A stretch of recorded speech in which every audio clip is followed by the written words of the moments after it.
Nous sommes arrivés à Surat al-Duha, qui est une surah pré-égérienne, qui a été révélée à la Mecque. Donc, al-Duha, certains voient que c'est la 11e surah qui a été révélée du Coran. Allah tabaraka wa ta'ala dit وَالضُّحَى وَاللَّيْلِ إِذَا سَجَى مَا وَدَّعَكَ رَبُّكَ وَمَا قَلَى وَلَلْآخِرَةُ خَيْرٌ لَكَ مِنَ الْأُولَى وَلَسَوْفَ يُعْطِيكَ رَبُّكَ فَتَرْضَى أَلَمْ يَجِدْكَ يَتِيمًا فَآوَى وَوَجَدَكَ ضَالًّا فَهَدَى وَوَجَدَكَ عَائِلًا فَأَغْنَى فَأَمَّا الْيَتِيمَ فَلَا تَقْهَرْ وَأَمَّا السَّائِلَ فَلَا تَنْهَرْ وَأَمَّا بِنِعْمَةِ رَبِّكَ فَحَدِّثْ.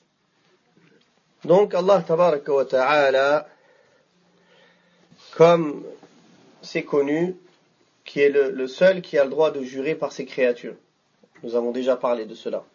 Et ici il jure subhanahu wa ta'ala par al-duha. Al-duha, c'est le jour montant.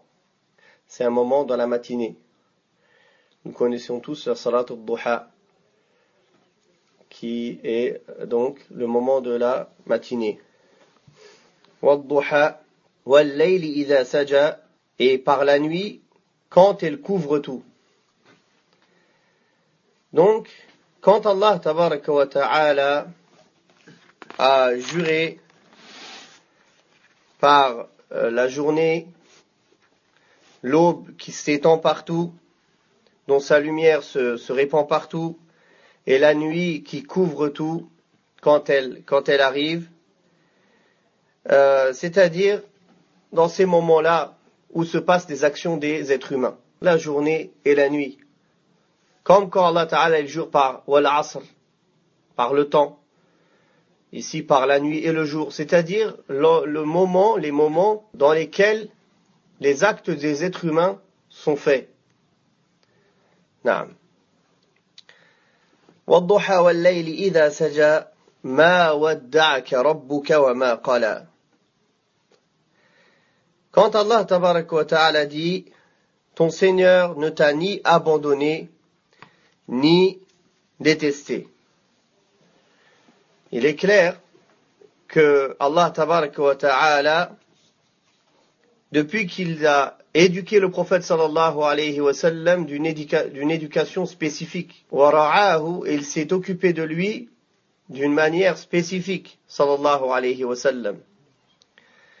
Et depuis qu'il s'est occupé de lui, il ne cesse subhanahu wa ta'ala de le préserver et de s'occuper de lui et de l'éduquer sallallahu alayhi wa sallam. Ma wadda'aka rabbuka, c'est-à-dire depuis qu'Allah t'a pris en charge, il ne t'a pas délaissé. Subhanahu wa ta'ala. Donc ton Seigneur ne t'a ni abandonné, wa ma qala, c'est-à-dire wa ma abghadaka. Il ne t'a pas détesté. Et quand Allah tabaraka wa ta'ala ici nie le fait qu'il ait détesté le prophète sallallahu alayhi wa alihi wa sallam, c'est pour affirmer son contraire, c'est-à-dire qu'il l'a aimé. Et nous savons tous que le prophète sallallahu alayhi wa sallam est l'être le plus aimé d'Allah tabaraka wa ta'ala. Quand on nie un manquement, le fait de nier quelque chose, ou un attribut ou une caractéristique qui peut être mauvaise, ce n'est pas une louange en soi. Nier une mauvaise caractéristique, c'est une louange quand on affirme son contraire dans la perfection ou dans la complétude. On connaît cela pour ceux qui ont étudié l'aqidah dans les sifat d'Allah subhanahu wa ta'ala, dans les noms et les attributs d'Allah. Quand on nie certains attributs de manquement à Allah tabaraka wa ta'ala, c'est pour affirmer son contraire dans la perfection. Quand Allah ta'ala dit qu'il ne dort pas, c'est-à-dire son contraire, c'est qu'Allah huwa hayy. C'est lui qui a la vie parfaite subhanahu wa ta'ala et complète. Wadih, qu'il est éveillé, c'est lui qui s'occupe de tout, subhanahu wa ta'ala. Naam. Donc, quand Allah tabaraka wa ta'ala dit Ma wadda'aka rabbuka wa ma qala, ton Seigneur ne t'a ni abandonné, ni détesté, donc que ce soit dans le passé ou et jusqu'à maintenant, Allah ta'ala ne t'abandonne pas et il te préserve. Donc cela montre comment Allah tabarak wa ta'ala, il a aimé le prophète sallallahu alayhi wa sallam et lui a donné une protection et une éducation spécifique. Donc ça parle de l'état passé. Comment Allah tabarak wa ta'ala a été avec le prophète sallallahu alayhi wa sallam. Allah ta'ala ne t'a pas abandonné et il ne t'a pas détesté. Maintenant, il va lui parler de ce qui concerne al-mustaqbal, le futur. وَلَلْآخِرَةُ خَيْرٌ لَكَ مِنَ الْأُولَى. Donc, Allah Ta'ala lui a rappelé que dans le passé, il ne l'a pas abandonné, et qu'il l'a aimé, qu'il ne l'a pas détesté, et lui annonce aussi la bonne nouvelle de ce qui va se passer pour lui dans le futur qui est, et la vie dernière t'est certes meilleure que la vie présente. Et subhanallah, il est clair que pour un croyant, la vie dernière est meilleure que la vie présente. Alors qu'allons-nous dire du meilleur des croyants et le meilleur des hommes, le prophète Muhammad sallallahu alayhi wa alihi wa sallam. Quand le prophète sallallahu alayhi wa sallam a dit la place que prend une qaws, un arc au paradis, c'est mieux que tout ce bas monde et tout ce qu'il contient. Tremper son doigt dans la mer et le retirer, qu'est-ce qu'il en reste? Le prophète sallallahu alayhi wa sallam l'a dit, ce bas monde par rapport à l'au-delà, c'est comme quelqu'un qui trempe son doigt dans la mer puis il le retire. Qu'est-ce qu'il en a pris? Rien. Ça, si c'est en général. Alors qu'allons-nous dire du prophète Muhammad sallallahu alayhi wa alihi wa sallam? Quand le messager d'Allah sallallahu alayhi wa sallam était dans sa maladie de laquelle il mourut, il était sur son lit de mort, il était fatigué. Parfois, quand il trouvait de la force, il allait prier avec les musulmans. Et il s'est levé un jour, est allé s'asseoir sur le mimbar, comme c'est rapporté dans le Bukhari. Et il a dit, il y a un serviteur parmi les serviteurs d'Allah, à qui on a donné le choix entre lui ouvrir les plaisirs et les délices de ce monde et l'au-delà. Et il a préféré l'au-delà. Et il a préféré l'au-delà. Abu Bakr as-Siddiq radiyallahu anhu, qui était dans l'assise, il a dit, on sacrifierait pour toi nos pères et nos mères, au messager d'Allah. On sacrifierait pour toi nos pères et nos mères. Et les gens l'ont regardé, n'ont pas compris. Ils ont dit, qu'est-ce qu'il a ce vieillard à parler en parlant d'Abu Bakr? Qu'est-ce qu'il raconte? Le prophète sallallahu alayhi wa sallam dit qu'un serviteur, on lui a donné le choix entre ce monde et l'au-delà, il a préféré l'au-delà. Pourquoi il dit, on sacrifierait pour toi nos pères et nos mères? Il avait compris que c'était l'annonce que le prophète sallallahu alayhi wa sallam allait partir. Et c'est lui qui avait le mieux compris, radiyallahu anhu, cela. Et c'est lui qui a été le plus ferme au moment aussi de cette musiba, de ce malheur terrible. Il n'y a pas un malheur qui a touché la Ummah plus que la mort du prophète sallallahu alayhi wa sallam. Car il était là pour, quand on divergeait, trancher, nous enseigner. C'était une miséricorde, sallallahu alayhi wa sallam. Dans ce malheur-là, il y en a beaucoup qui ont perdu la tête, qui ont été perdus de perdre le prophète sallallahu alayhi wa sallam. Et à ce moment-là, Abu Bakr as-Siddiq est monté sur le mimbar et il leur a fait un prêche bien connu, où il leur a dit, celui qui adorait Mohammed, qu'il sache que Mohammed est mort, et celui qui adorait Allah, alors Allah est le vivant qui ne meurt jamais. Et il leur a récité les versets, وَمَا مُحَمَّدٌ إِلَّا رَسُولٌ قَدْ خَلَتْ مِنْ قَبْلِهِ الرُّسُلُ أَفَإِنْ مَاتَ أَوْ قُتِلَ انقلبتم على أعقابكم ومن ينقلب على عقبيه فلن يضر الله شيئا وسيجزي الله الشاكرين. Quand il a récité ces versets, Omar a dit, Wallah, c'est comme si j'avais jamais entendu ces versets. Pourtant, il les récitait, il les connaît. Subhanallah, comme il n'avait pas prêté attention. Donc Allah tabaraka wa ta'ala a dit dans le sens des versets, pour ceux qui ne comprennent pas l'arabe, Mohammed n'est qu'un messager et des messagers avant lui sont passés. Est-ce que quand il mourra, ou bien s'il meurt ou il est tué, vous retournerez sur vos pas? Celui qui retourne sur ses pas, فَلَا يَضُرَّ اللَّهَ شَيْئًا. Certes, il ne nuit en rien à Allah. وَسَيَجْزِي اللَّهُ الشَّاكِرِينَ. Et certes, Allah subhanahu wa ta'ala sera reconnaissant envers, ou bien sera récompensé en bien les reconnaissants. Donc, le messager d'Allah sallallahu alayhi wa sallam khuyira, on lui a donné le choix. وهذا شأن الأنبياء, les messagers on leur donne le choix. تأدبا, Allah tabarak wa ta'ala il a donné à Malak al-Maut, à l'ange de la mort, cette politesse avec les messagers et les prophètes, de leur poser, de leur donner le choix. Est-ce qu'ils veulent rester sur terre ou est-ce qu'ils veulent retourner chez Allah? Et, alhamdulillah, les messagers, bien sûr, ce sont ceux qui détestent le plus ce monde et qui aiment le plus au-delà. Quand on leur donnait ce choix, que la mission était terminée, le seul désir qu'ils avaient, c'était retourner auprès d'Allah subhanahu wa ta'ala. وَلَلْآخِرَةُ خَيْرٌ لَكَ مِنَ الْأُولَى.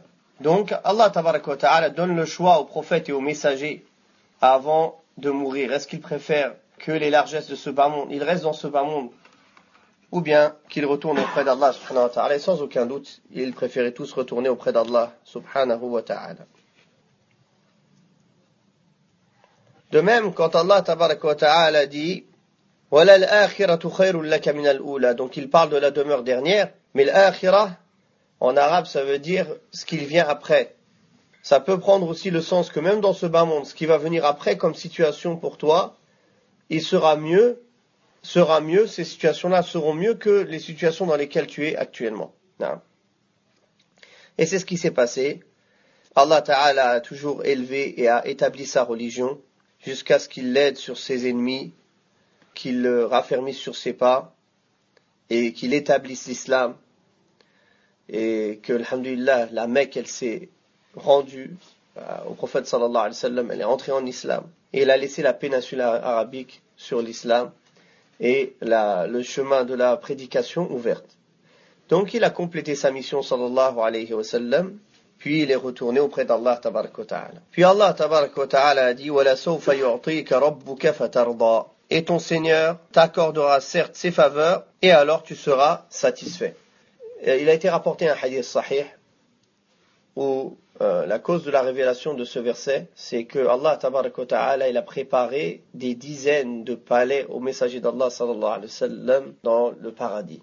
Avant cela, dans le premier verset, quand Allah ta'ala dit Ma wadda'aka rabbuka wa ma qala, dans le deuxième verset, ton Seigneur ne t'a pas abandonné ni détesté, il y avait une femme de Quraysh, ça aussi c'est rapporté bisanadin sahih, avec une chaîne de transmission authentique, une femme de Quraysh. Quand Jibril alayhi salatu wassalam, il avait, entre la dernière révélation et le moment où il a révélé Surat al-Duha, il y a eu un moment, un laps de temps. Une femme de Quraysh a dit, son Seigneur l'a abandonné. Mais elle n'a pas dit son Seigneur, elle a dit son shaitan, il l'a abandonné, en parlant de Jibril alayhi salatu wassalam. Et Allah, il a révélé Wad-Duha. Il a révélé Wad-Duha, Ma wadda'aka rabbuka wa ma qala. Ton Seigneur ne t'a ni abandonné, ni détesté. وَلَسَوْفَ يُعْطِيكَ رَبُّكَ فَتَرْضَى. Certes, Allah tabaraka wa ta'ala, ce qu'il va donner au messager d'Allah sallallahu alayhi wa sallam, c'est beaucoup mieux et il sera satisfait sallallahu alayhi wa sallam, car il va lui donner la meilleure des places au paradis, la meilleure des places le jour du jugement dernier, quand tous les prophètes vont dire nafsi nafsi, quand les gens vont se retourner le jour du jugement dernier, dans le moment de difficulté et de peine et de peur, voir chacun des messagers parmi ulul azmi min ar-rusul, ceux qui étaient sur la fermeté, dotés de fermeté et de volonté, qui sont les meilleurs parmi les messagers, et chacun va dire d'aller voir autre que lui, jusqu'à ce qu'ils aillent voir le prophète Muhammad sallallahu alayhi wa sallam. Et Allah tabaraka wa ta'ala va lui inspirer des louanges spécifiques. Et il va lui dire Muhammad, Ya Muhammad. Et alors que le prophète sallallahu alayhi wa sallam va se prosterner, il va lui dire lève ta tête, demande, on te donnera. Et intercède, ton intercession sera écoutée. Sallallahu alayhi wa sallam. Wa hadihi shafa'atul uzma, la grande shafa'a, la grande intercession qui est spécifique au prophète sallallahu alayhi wa sallam. Il intercédera que ce jour terrible, que le jugement il commence. Car rien que rester comme ça dans l'attente, les gens ils savent pas ce qui va se passer pour eux, c'est terrible, c'est effrayant. Puis Allah tabaraka wa ta'ala lui rappelle Alam yajidaka yatiman fa'awa. Ne t'a-t-il pas trouvé orphelin, alors il t'a accueilli? Certes, le prophète sallallahu alayhi wa sallam, Il était orphelin. Son père est mort avant sa naissance. Et il a perdu sa mère quand il n'était encore qu'un jeune enfant. Après, il a été accueilli chez son grand-père, Abdul Muttalib. Puis aussi, quand il était jeune, avant d'être pubère, il est décédé. Puis, il a pris sous son aile son oncle, Abu Talib. Allah tabaraka wa ta'ala l'a accueilli et lui a facilité quand il était orphelin. Pourquoi ici, Allah tabaraka wa ta'ala, en arabe, il n'a pas dit fa'awaka? Pourquoi il n'a pas utilisé le pronom il t'a accueilli? Il a plutôt dit, subhanahu wa ta'ala, il t'a trouvé orphelin et il a accueilli, en général. Les savants disent pour deux raisons. Premièrement, une raison de rime. Car comme on voit ici, tout finit avec un alif, marsoura. Donc, pour rester dans les rimes. Mais il y a un sens aussi, c'est que Allah tabaraka wa ta'ala dit fa'awa, il t'a accueilli, c'est pas il t'a accueilli, il t'a accueilli et il accueille tous ceux qui suivent ton chemin. Ça reste large, il l'a pas spécifié seulement au prophète sallallahu alayhi wa sallam. Wa wajadaka dallan fahada. Puis il t'a trouvé égaré, fahada, et il a guidé. Le messager d'Allah sallallahu alayhi wa sallam était illettré. Il a été envoyé dans une communauté illettrée. Et Allah tabaraka wa ta'ala, dans plusieurs versets, il dit, tu ne le connaissais pas avant cela. Tu ne savais pas ni ce qui était le livre ni la foi. Et dans d'autres versets où Allah tabaraka wa ta'ala lui dit qu'il ne savait pas qu'est-ce qu'était la guidée. Et Allah tabaraka wa ta'ala lui a enseigné. Et il a enseigné à sa communauté, à ceux qui l'ont suivi. C'est pour ça, il dit aussi fahada, il n'a pas dit fahadaka. Allah ta'ala n'a pas dit il t'a trouvé égaré, puis il t'a guidé. Mais il a plutôt dit il t'a trouvé égaré, puis il a guidé. Ça reste général. C'est-à-dire il a guidé le messager d'Allah sallallahu alayhi wa sallam à la connaissance du livre et de la sunna, la révélation, des règles religieuses, etc. par la révélation. Et il a guidé aussi tous ceux qui sont égarés. Ceux qui ont suivi la voie du prophète sallallahu alayhi wa sallam. Ceux qui ont suivi les enseignements du livre. Et il t'a trouvé pauvre, alors il a enrichi. Quand le messager d'Allah sallallahu alayhi wa sallam au début de l'islam, il a subi les difficultés, où ils ont subi aussi le blocus. Ils n'avaient même pas de quoi manger. Et après Allah tabaraka wa ta'ala lui a ouvert les portes des victoires, des batailles et des butins. Et tout cela est revenu au prophète sallallahu alayhi wa sallam et aux musulmans. Donc il a enrichi les musulmans par cela. N'est-ce pas? Donc Allah tabaraka wa ta'ala, il l'a trouvé pauvre, il l'a trouvé nécessiteux, il l'a enrichi, subhanahu wa ta'ala, et il a enrichi tous les musulmans qui étaient aussi pauvres, qui étaient dans la difficulté, qui ont suivi le prophète sallallahu alayhi wa sallam. Et on a vu après comment l'islam s'est répandu de la vie du prophète sallallahu alayhi wa sallam, mais après sa mort, de la Chine jusqu'à l'Andalousie. Est-ce que vous avez déjà vu un empire dans le monde qui a été aussi vaste que cela? Même l'empire romain, l'empire byzantin, l'empire perse, ils n'ont pas atteint ces distances-là que l'empire musulman a atteint en très peu de temps. Donc après qu'Allah tabaraka wa ta'ala lui ait rappelé tous ces bienfaits qu'il lui a donnés. Quand Allah tabaraka wa ta'ala donne des bienfaits, il faut être reconnaissant envers ces bienfaits. Répondre à ces bienfaits-là, à ces facilités-là, par la reconnaissance.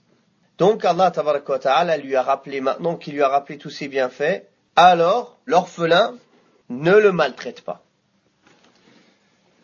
فَأَمَّا الْيَتِيمَ فَلَا تَقْهَرْ. Ne le maltraite pas. Quand toi tu étais orphelin, Allah tabaraka wa ta'ala t'a accueilli.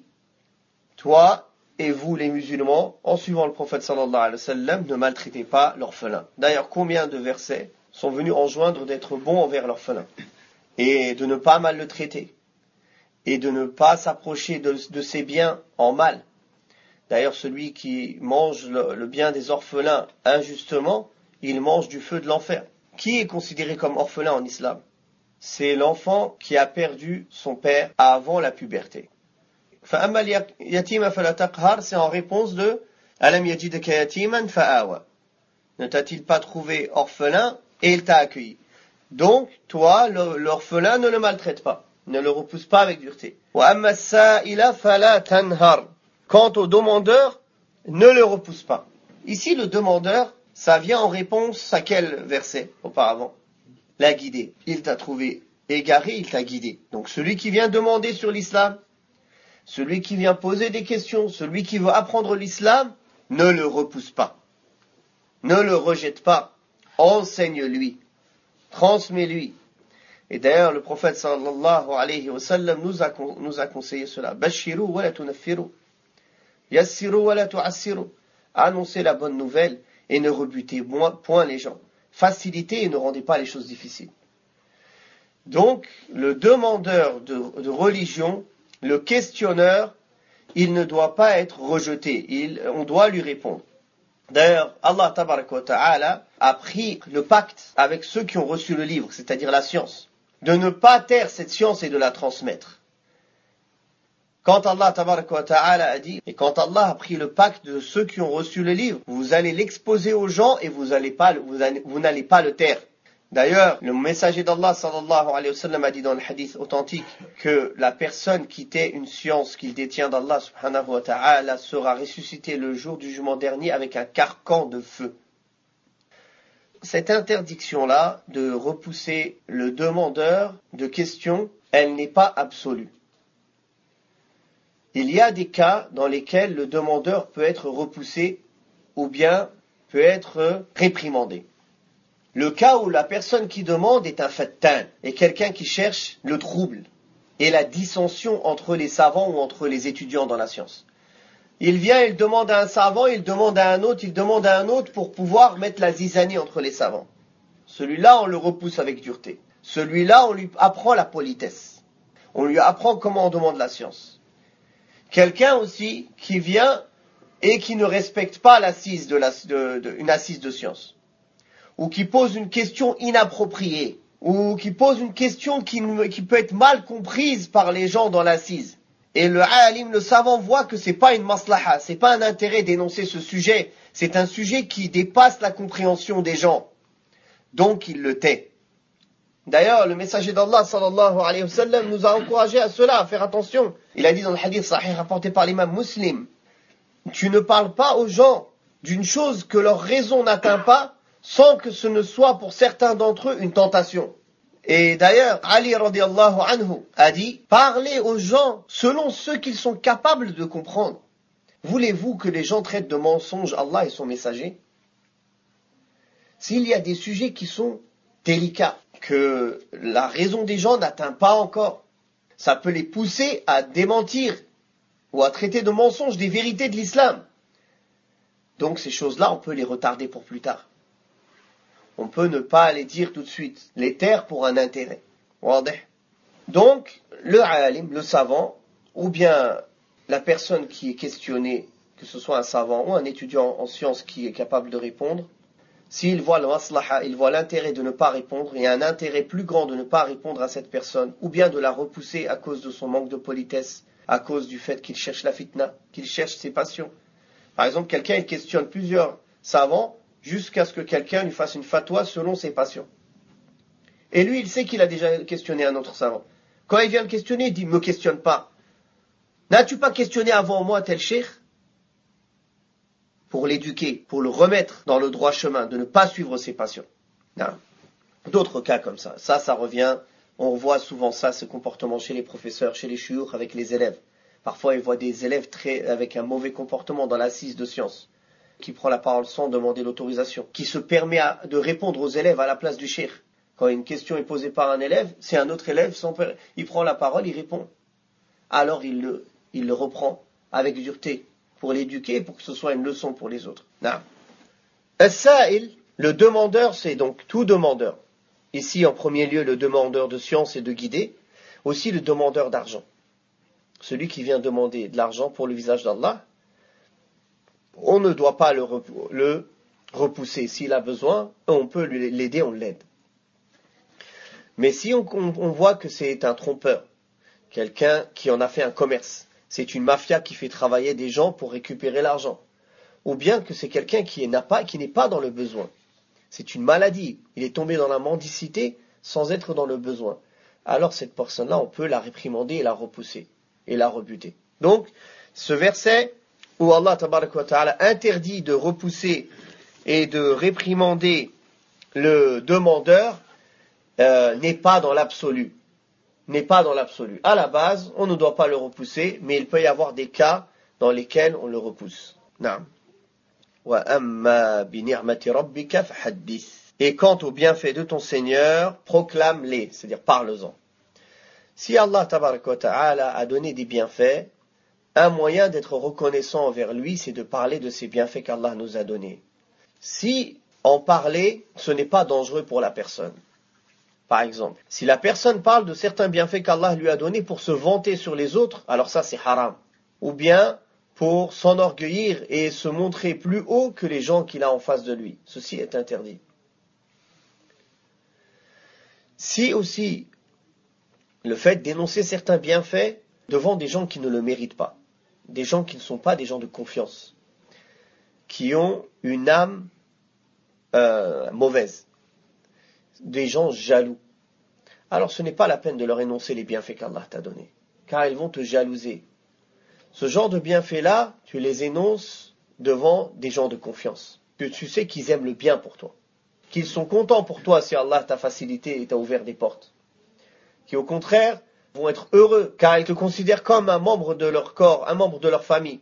Comme le prophète sallallahu alayhi wa sallam a dit, l'exemple des croyants dans les liens d'affection et de fraternité et de miséricorde qui les unissent, c'est comme les liens d'un corps. Si une partie du corps se plaint, tout le corps accourt à son secours par la fièvre et la veille. Donc si c'est un frère qui est comme ça avec toi, oui, tu lui dis, alhamdulillah, Allah m'a ouvert les portes, alhamdulillah, j'ai appris des choses, alhamdulillah, Allah m'a ouvert les portes de la richesse, et je l'utilise dans le khair. Mais si c'est un jaloux, ou quelqu'un qui aime trop ce bas monde, ne lui dis pas, car il va te jalouser, et qu'il peut même te porter le mauvais œil, à cause de sa jalousie. Et il y a un hadith, où l'authenticité de ce hadith a été discutée. Pas mal de savants du hadith l'ont rendu très faible, mais Cheikh Al-Albani l'a considéré acceptable et authentique. Même ceux qui l'ont considéré faible disent que son sens est bon. Ceux qui ont dit que le hadith en lui-même n'est pas sûr d'être une parole du prophète sallallahu alayhi wa sallam, ils disent que son sens est bon.